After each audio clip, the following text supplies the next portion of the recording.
Welcome to Daily Steps from One Extraordinary Marriage, where we outline simple steps that you can take to have the ultimate marriage adventure. I'm Tony DeLorenzo, your co-host, along with my beautiful wife, Elisa.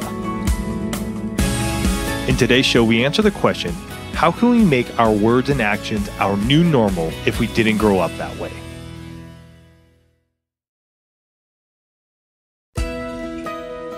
My husband and I are taking steps to reach for an extraordinary marriage. Just as a side note, we love hearing that. Yeah, right on. That is awesome.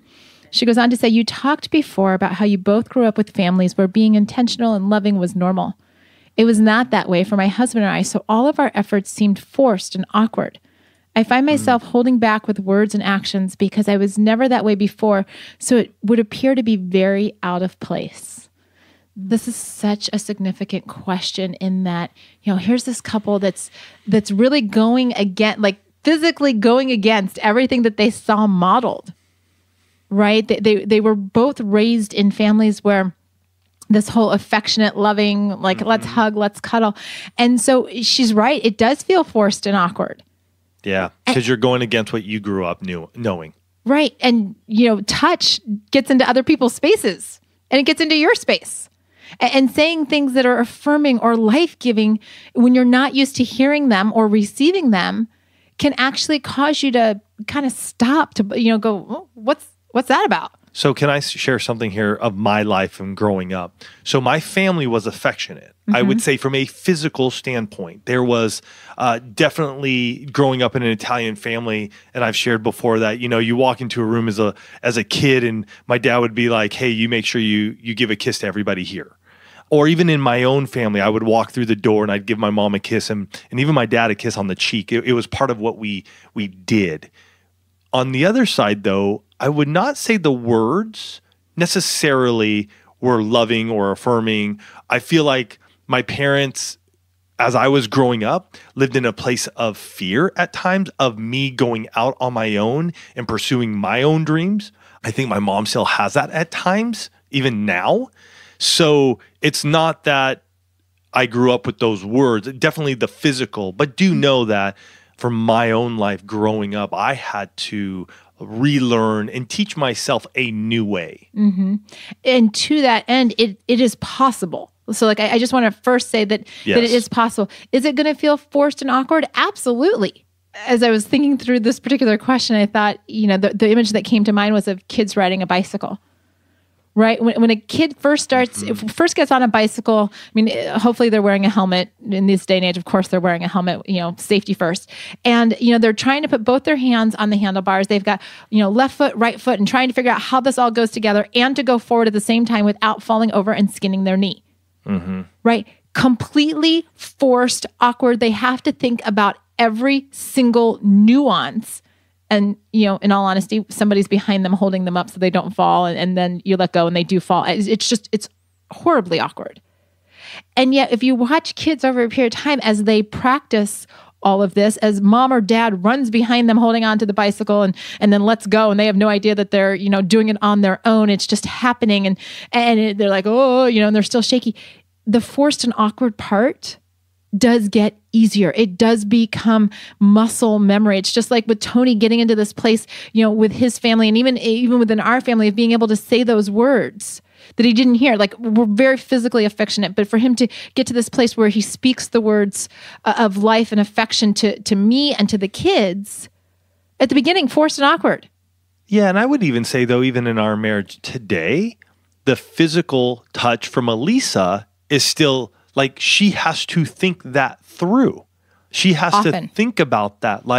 Okay, and she has said this many a times on the One Extraordinary Marriage show that we're sitting in the car.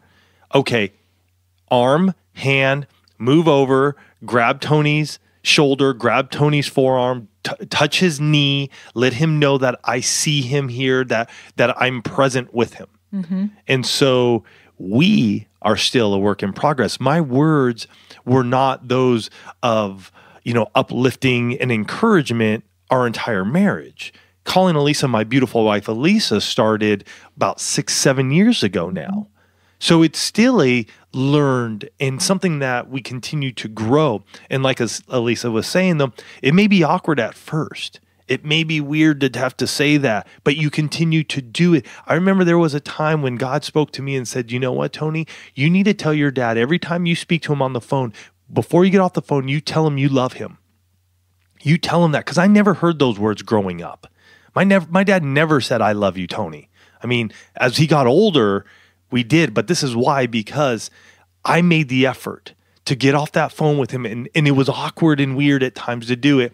But as we were ending that call, I would tell my dad, I'd say, hey, Dad, I love you. I love you, Dad. I love you, Dad. Every phone call, I would just make sure to continue to say it, and he wouldn't even respond back. Mm-hmm. And then one day, I remember as we were getting off the phone, I said it, and I just said, hey, I love you, Dad. And as quick as you could think and blink an eye, he goes, love you, Tony, and he hung up the phone. And it was just, that was the beginning. But I had to push through those times when he wasn't saying it. And I will tell you, I'm glad I did. Mm-hmm. I'm glad I did. Because you never know when you're going to have the opportunity to say something like that again. You don't, And fortunately for me, I got to sit there at his dying bed with him and let him know I loved him, and he to me. And I will tell you, it was awkward when I used to say Elisa in the beginning, this is my beautiful wife, Elisa. It was awkward. It was awkward when I tell friends and I'd introduce her and say, this is my beautiful wife, Elisa. But now it just rolls off the tongue. But I had to get through that awkwardness myself and know that there's going to be something great on the other side of it. So what can you do right now? Your husband may not be doing it to you, or husband, your wife may not be doing or be sharing that with you. What you can do, though, is you can begin doing it. Mm-hmm. And know that in the awkwardness, there is growth happening, right? You don't just plant a seed and it blossoms the next day. You plant a seed and you water it, and you're watering it because you know that you are going to get an orange tree, an apple tree, corn, sunflowers, whatever it may be. Same thing with your marriage.